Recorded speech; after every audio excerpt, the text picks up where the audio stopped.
Hi there, Steve Kaufman here.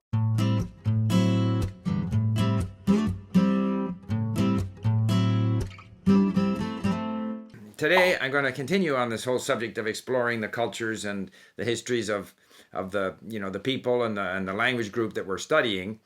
Remember, if you enjoy these videos, please subscribe. You can tap or click on the bell to get notifications, and I welcome you to come and join me at Link, where I learn languages. So, I'm now, of course, doing my Persian. I'm doing a little bit of mini stories, not too much because I've listened to them so often I'm kind of tired of them, but I know they do me good. It's like having a workout in the gym, working certain core muscles because they're the core structures. But then the core structures will show up elsewhere as well. So I'm kind of spending most of my time now on the history of Iran, 26 episodes by Sahra, who is our collaborator in Iran, and I like listening to her voice. And so one of the questions that comes up is, do you get a better understanding of the country, the history, etc., if you do it in the language as opposed to doing it, say, in English or French or a language that I'm more comfortable in? So I gave that some thought, and I kind of break it down this way.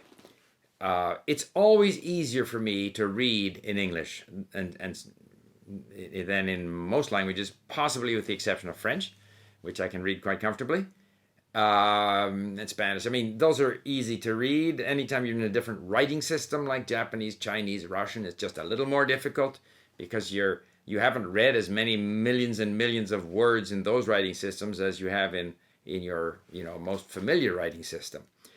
So it's easy for me. It's instant meaning. I can leaf through the book. I get it. It's instant meaning. So that's always easier than reading about the country, say in Chinese, which I read fairly comfortably, or let's say in Persian, which I don't read very comfortably.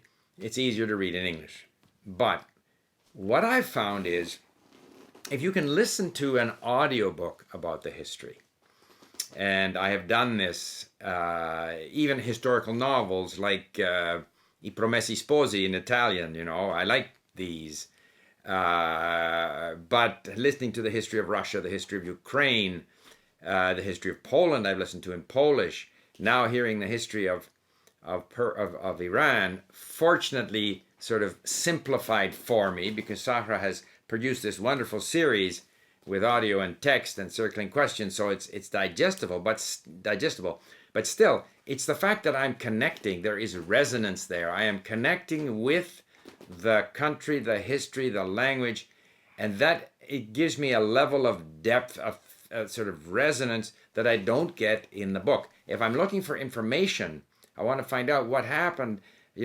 Sahra talks about because each one of her episodes deals with a different dynasty. So it's the 15th century, the Mongolian invasions, or the Safavid or Sasanian or whatever period. If I really wanted to delve into that and get more in-depth knowledge, I would probably end up reading in English. And in fact, someone on Twitter, and even a person here, recommended a book on the history of Iran, and I have actually ordered those from Kindle. So I will be reading those in English. But listening to it is a degree of resonance. Now, it has to be well narrated. It has to be by a person with a pleasant voice and good quality sound. Very often that means a professional narrator, an audiobook, and I have behind me tons of audiobooks. Czech history, the Český rozhlas had this Tolky Českou minulosti, which was a history of the Czech people within the Austro-Hungarian Empire, Holy Roman Empire, whatever. So that I love doing, but I cheat because to really catch up on what happened in those histories, I end up reading in English because it's just that much easier. So, but the connection, it brings you closer. That and especially, and this is another important point. I think I stress listening. I always say I spend most of my time listening. Someone asked me how much time do I spend reading every day. Well, I probably listen an hour between working out and cleaning up and so forth. But the reading, say on my iPad in Link, is maybe 30, 40, 50 minutes a day. But I also read another half hour or more in English a day. But when you're listening, it's so very important that the voice, that you like the voice, that the voice has resonance.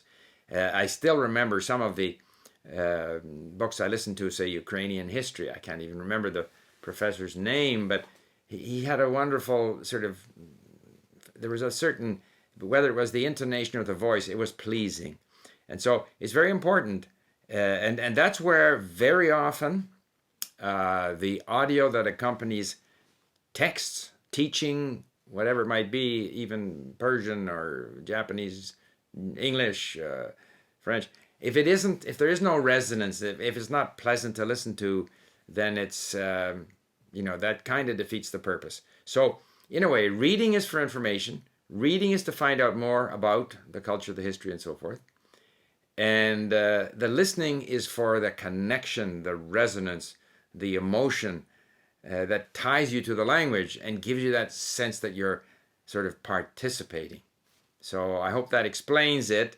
So I still think we rely on reading in our own language in order to cover more ground and learn more about the country. And when we're reading in our own language, we're not even conscious of reading. It's just meaning.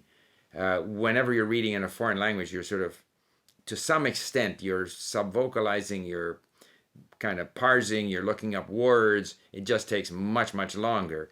I know, say, when I'm going through the history of Iran and sentence by sentence in sentence view at Link, I turn on the Google Translate, bang, I got the meaning right away. Now I go word for word through the Farsi, the Persian, and it takes much, much longer. It's a bit of a journey across, going, of course, right to left, across all those words, looking up the odd one I don't know. Even if I know them all, it takes me much longer to read it, whereas the meaning in English is just there. However, the listening is what I take away with me, that I hear over and over again. I hear the same words over and over again, and they gradually become part of me because I hear them, and I hear them, in a voice that is pleasant to me. So, there you have it. Your own language, the target language, to explore the culture, the history of the country, the pros and cons of each. Thank you. Bye.